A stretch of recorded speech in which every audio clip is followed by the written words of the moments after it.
part of the Press Play Podcast Network. Look up in the sky. It's a bird. It's a plane. It's Superman.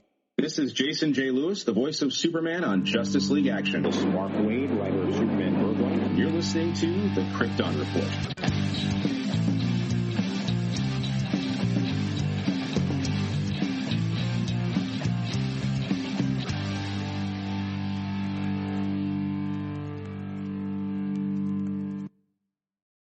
Welcome to the Krypton Report podcast, now part of Press Play Podcast Network. We're dedicated to all things related to DC Comics with a strong focus on Superman and all things Kryptonian. We discuss movies, TV shows, games, and, of course, comics. I am your host, Tyler, the Superman of Blue, the Man of Tomorrow, and with me, as always, my better half, the Man of Steel, the Superman of Red, James Cole. Yes. I have arrived. How are you? The people. I'll give it. Gotham is yours. I think it's the greatest Bane voice of all time. I don't care. Mm-hmm. It's so much better than Bomb. They used it for Harley Quinn too, for the animated series. We watched a handful of episodes of that this weekend. It was hilarious. I told Jania that I'm going to download some footage of Bane from Batman and Robin, especially the part where he fights Batman and Robin like on the ice cream thing, and just put the Tom Hardy dialogue over it. That would be excellent. And then try to keep the George Clooney dialogue. It'll be fun. All right, let's jump into some news. Let's see what's going on. All right, Titans Season 4 has started filming. The Batman is in theaters, and it's kicking butt. Over 400 million. Yeah. Let's see. Carrie Kelly has been cast for the Gotham Knights show. So, like we talked about before, it's so weird that people actually want to bring Carrie Kelly as legit when she's an Elseworlds Robin that I hate. But she's being being played by Navia Robinson. And once again, she's African American, replacing a redhead. Not that I care about the race swap. It's just weird when it's the trend of replacing redheads. That's all I'm saying. Yeah, most of DC's redheads have been changed, either hair color or race swapped.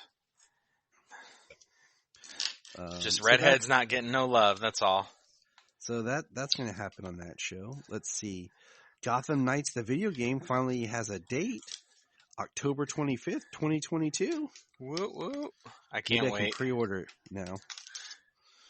So, that would be cool. It will be cool if we get to play that this year. It will be, considering that we've been waiting 2 years now. I mean, the Arkham games are fantastic, all four of them. I mean, there are certain things in Arkham Origins, story-wise and things, they did an amazing job. I'm still mad they haven't updated Arkham Origins. Like I basically have my PS3 just to play Arkham Origins every Christmas. I was happy when they made it backwards compatible on the Xbox, so I could play it on my Xbox One. See, that's dope. Come on, PlayStation.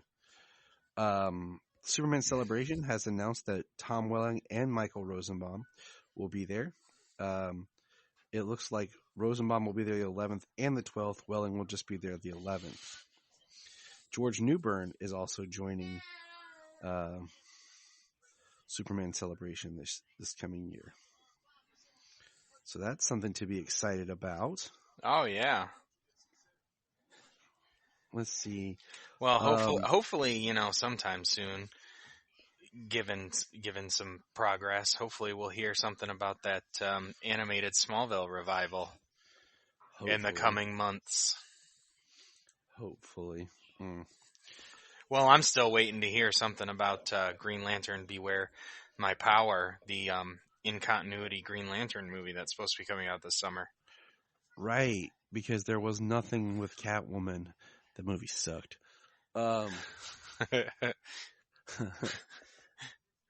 So this is weird. So the Matt Reeves Gotham PD show, police show, the one that Brian and I were talking about, and then literally the next day they canceled it, is now becoming an Arkham-based show. And that's all we know.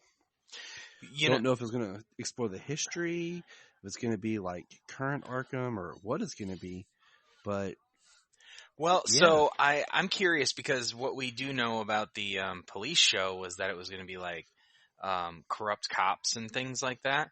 But it was supposed to be set during year one, leading up to the Batman. Yeah, and like they're like corrupt cops being like what it's like during the rise of Batman.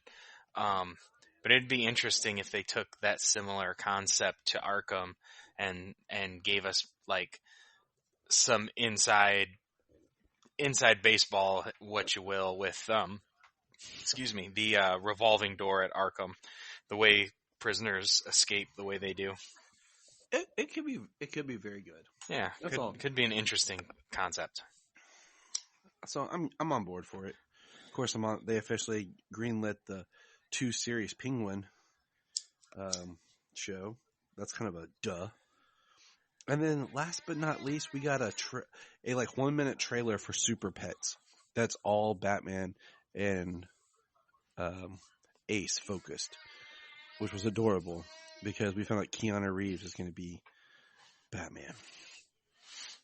Yeah, his voice is perfectly, and the teaser trailer is really cute. Them both kind of revealing themselves and how they do what they do, and kind of like a little origin tale between the two, and then they dog and master have a little puppy snuggle time. Yeah, it's precious. I actually can't wait for that movie. Yeah. So, I'm pretty excited. I am pumped. But you know what else makes me pumped? Superman. Hey, we're going to press pause and hear a few words from our other podcasts on Press Play Podcast Network. Hello, Brooks here with the Books with Brooks monthly book club podcast. Here's how Books with Brooks works. We read one book a month and then we talk about it. Classics like Stephen King's The Shining, debut novels like We Are the Brennans by Tracy Lang, and tons of other compelling, life-changing stories, one book and 1 month at a time. So come read along with us and then listen in. This is Dan Jurgens, and if you want to have a good time, keep listening to the Krypton Report. Remember to check out Krypton Report on all social media platforms. Go to linktree.com/Krypton Report. You find all of our information right there. And if you want to keep Krypton from exploding, join our $1 a month Patreon. That's right, for $1 a month, you'll get extra special content that you don't get on the main show, like movie commentaries and whatever else comes out of our mouths. So check it out, patreon.com/Krypton Report. You know what we're going to talk about? Superman and Lois. Yes, we are. Episode 6. So let's jump on over and discuss some Superman and Lois. Episode 6. Tried and True. Directed by my childhood crush. Yep, Amy Jo Johnson. And probably a whole generation of men's childhood crush. The Pink Ranger. She directed this episode. I still don't think if she was ever at a convention, Jania would let me go. She'd be like, nope, nope, lockdown. I'd be like, what? She'd be like, I don't even care, Tyler, stay home. I'm like, dang. Yeah, that'd be rough, though. I'd be like, but Brandon Routh is there, too. I don't care, Tyler. I think she's coming. Yep, she is. Jania, hey. I was going to say, is she on your list? I was just telling James how if there was a convention and Amy Jo Johnson was there, you'd probably lock me down and wouldn't let me leave the house. Oh my goodness, I don't care if you leave me. See, she knows I'm not a leaver. That's what the list is for. Shh, we don't talk about that. Right. But anyway, this episode, dude, this episode was sweet. Yeah, I really did like this episode. I even got a little summary made up for myself. Okay. I was gonna say the one quote that I saw that Amy posted was that she shot it and wanted to focus it as if it was a movie in itself. And you can kind of see that, I feel. So go ahead with your summary. After Sarah's quinceañera, Lana contemplates her family's future and her marriage to Kyle. Lucy visits Smallville with her dad to try to reconnect with her sister Lois. John is the starting QB, thanks to XK, and gets caught lying to Jordan. With Bizarro imprisoned at the fortress, Anderson's distrust growing, Superman seeks out the amulet to destroy it. Anderson, what a D. Oh my God, what a D. And you basically fill in any D word will suffice for that guy. What a Richard. But my dad used to say, a Richard cranium. Nice. That was our code. It was sophisticated insulting. Exactly. That's how we roll. But dude, when it comes on and the episode starts in basically Bizarro world. Yeah, it's got a red sun. And we see him pick up the helmet and he basically flew through something in that suit to get to the mines. We see newspapers, family photo. We don't see John or Lois. Yeah, they're ripped out and scratched out of the photos. All you see is Jordan and Clark. It was weird. We see him fight soldiers, which was awesome because that gets echoed later. Yeah, but, and when they were fighting him in the hallway, they had yellow sun lamps to weaken Bizarro in that hallway as they attacked him. And what's crazy, it's Bizarro, but no one else seemed to look like Bizarro. No, because we got a Lana scene there. She was wearing the Talro crest. Yep. She was wearing his family crest. And she was apparently a Superman, one of the Supermen of America soldiers on the Bizarro Earth. So basically, they're just saving budget, and they put her in one of the Supermen of America costumes and peeled off the crest from Tal's costume and threw it on there. Seems something like that, yeah. Like they've done on The Flash. Yeah. Where they've just shuffled suits. But no, it was pretty cool. So it was, he flies up and it's like a portal. Well, after he fights, he goes to and sees Allie. Allie Alston was at the DOD office, like Anderson's office, but on that Earth. And he took her pendant. And yeah. I think that had something to do with him breaking through, coming through. That's what I was going to say. He flew with the pendant, and yeah, it was great stuff. Yeah, we find because we learned that we learned Allie Alston's place as the Inverse Society, right, and that the two pendants together, you have God powers. Yeah. Something we learned about the Bizarro was he said the XK weakened him, and I called that. Yeah. It was trapping him in the mind because it was weakening him.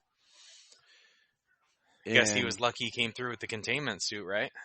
Yeah, it means how smart he was coming through in the suit. Yeah.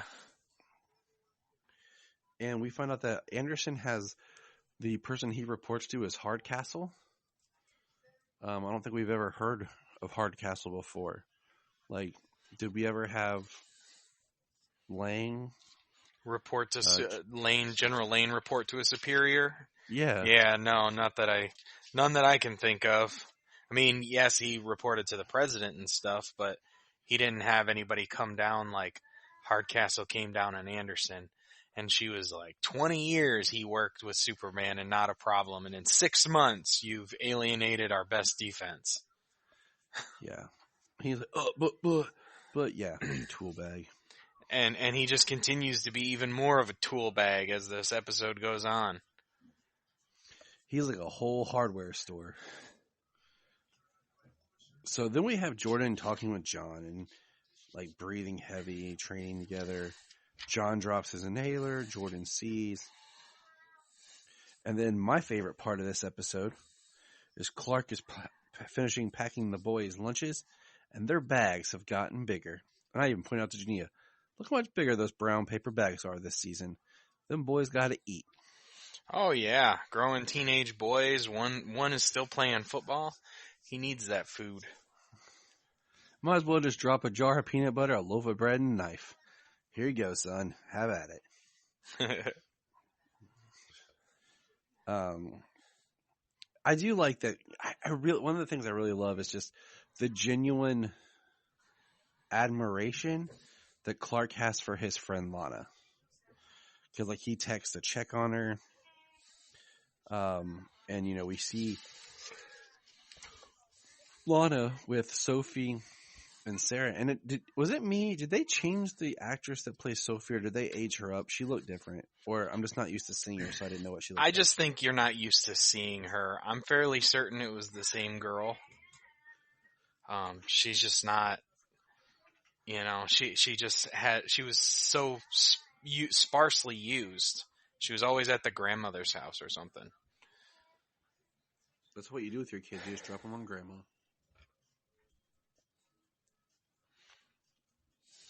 For some people, that works. Yeah. But anyways, I was like, they have another kid. I almost like, they should just write Sophie off the show. Nearly, yeah. But Sam pulls up back at the farm with Lucy. And I was like, finally, the father's putting himself and doing something in action. And do you think Lucy knows that Clark is Superman? Yeah. I don't know. You know, with this version, with the last version, I would say probably. But with this one, I'm not so sure because she seems very, very distant from the family. And just, yeah, she just doesn't seem like she would be in the inner circle of trust most of the time. Lana or Lois certainly doesn't have like the highest the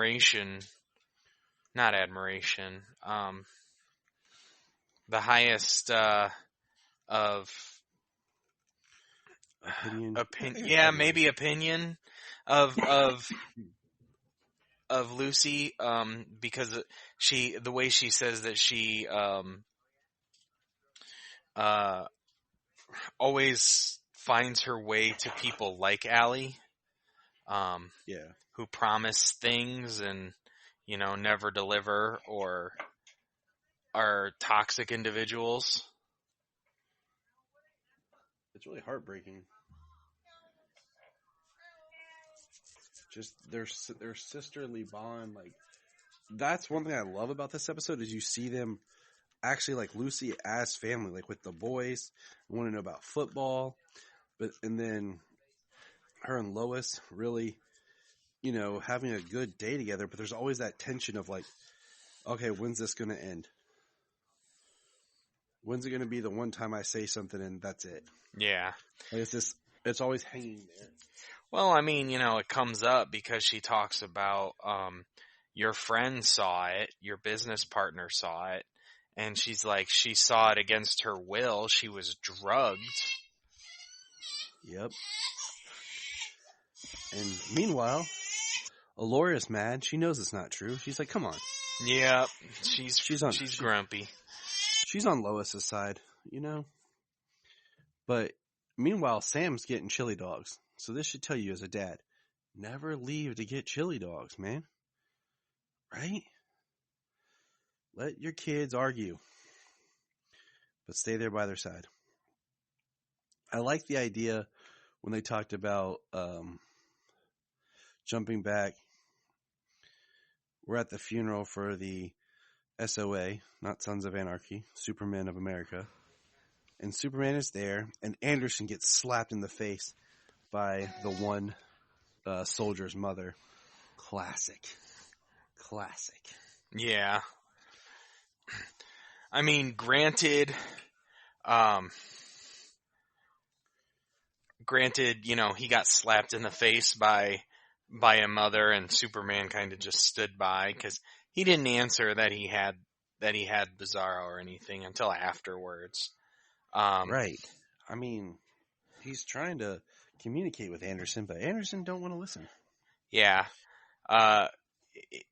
He doesn't want to listen. And the thing that really pisses me off about Anderson in this is Superman is telling him and saying that we need to talk and everything, that he needs to get rid of the amulet.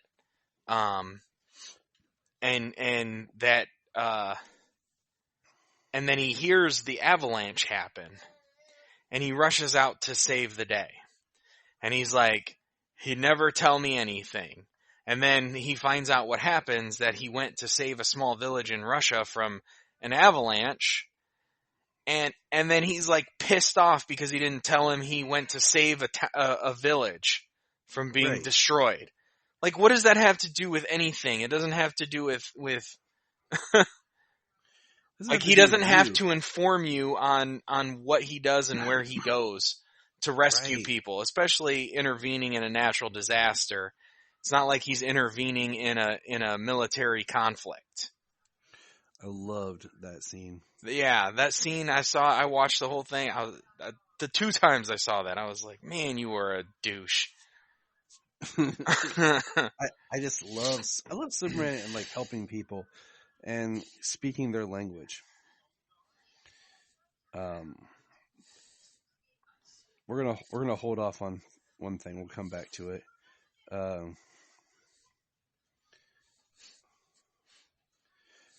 We have, the Kent family drama. John's starting.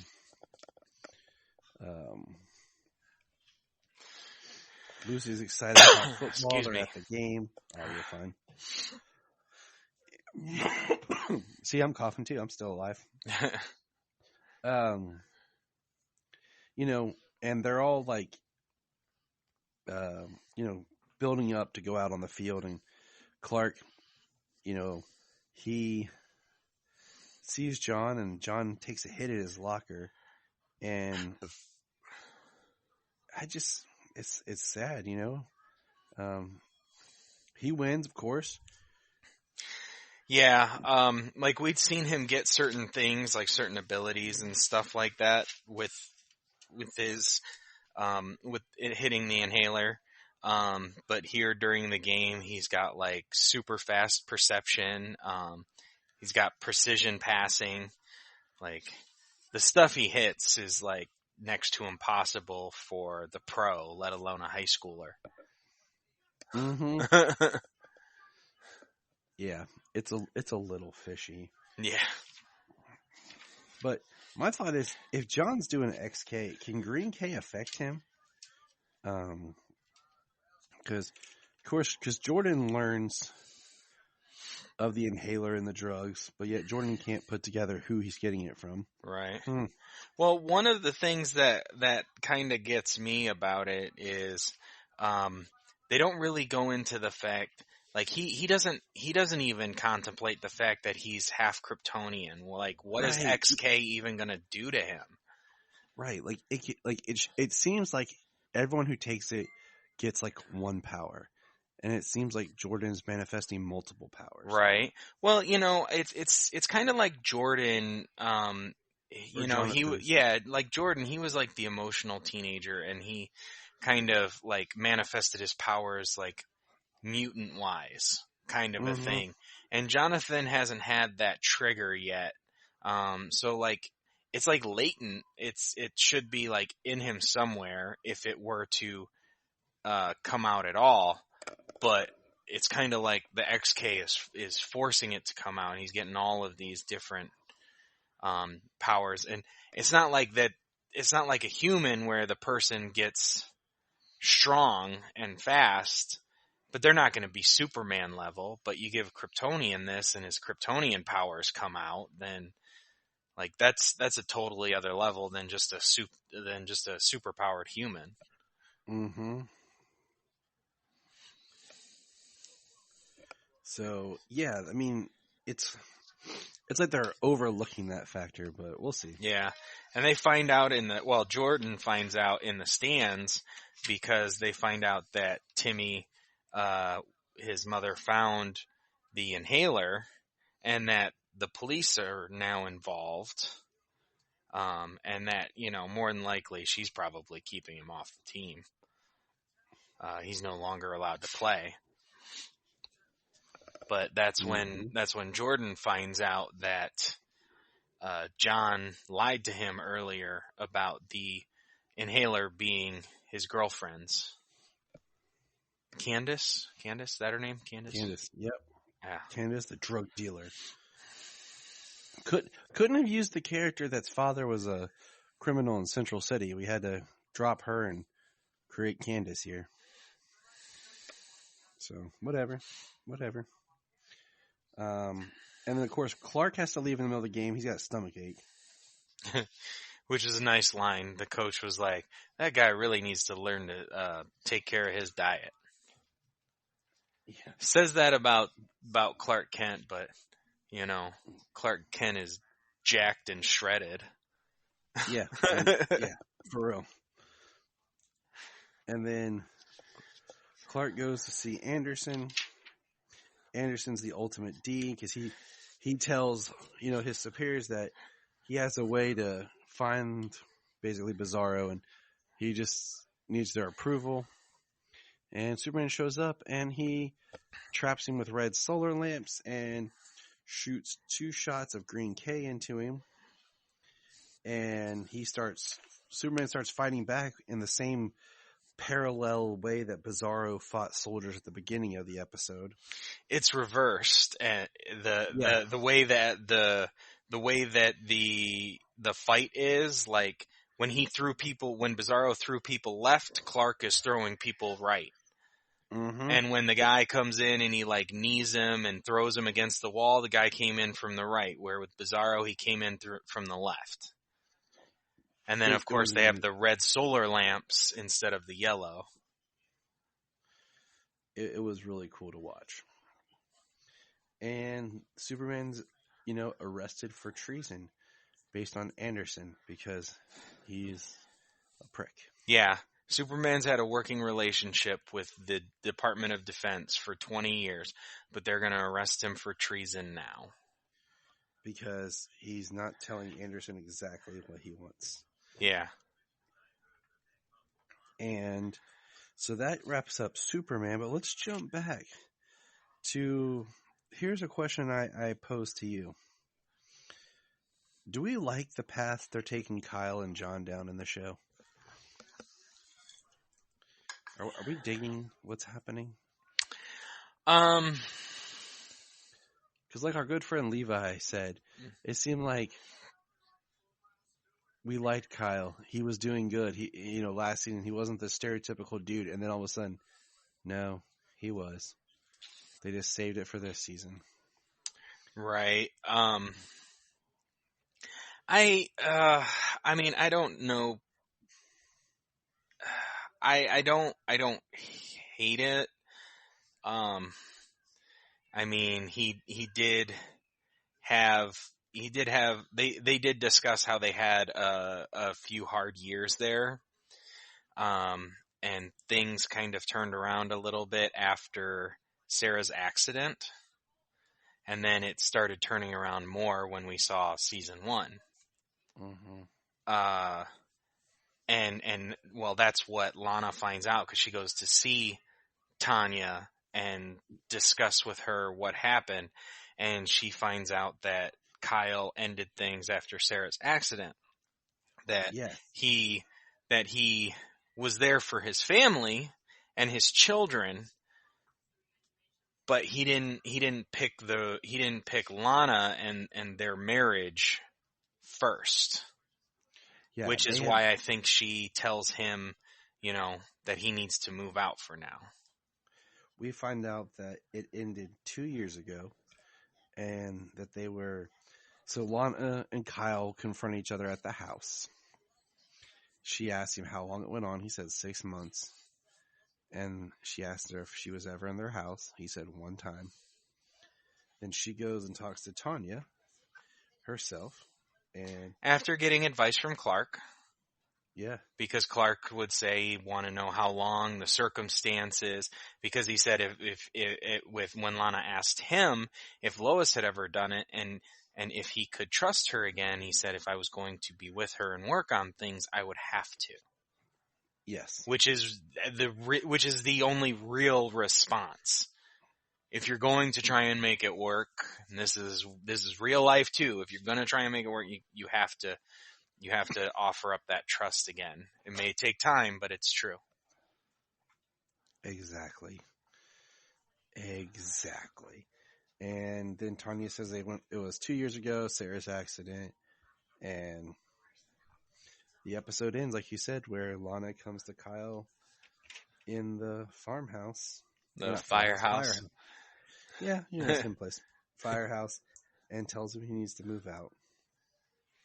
Yeah, she says you can get your stuff after the kids have gone and just make sure my car is not in the driveway. And Kyle Cortez is not having a good time. No, sir. But yeah, that was that episode. Tried and true. I liked it and I hated it because I hate Anderson. But I think that's the point of the character. I think so. He does a very good job at being very, he's very one note, very, have we seen this guy in just thing that we like? Or is he always the ultimate D? Well, I mean, I haven't seen him in that much. I haven't watched Teen Wolf yet, and you guys said he was a D in that too, right?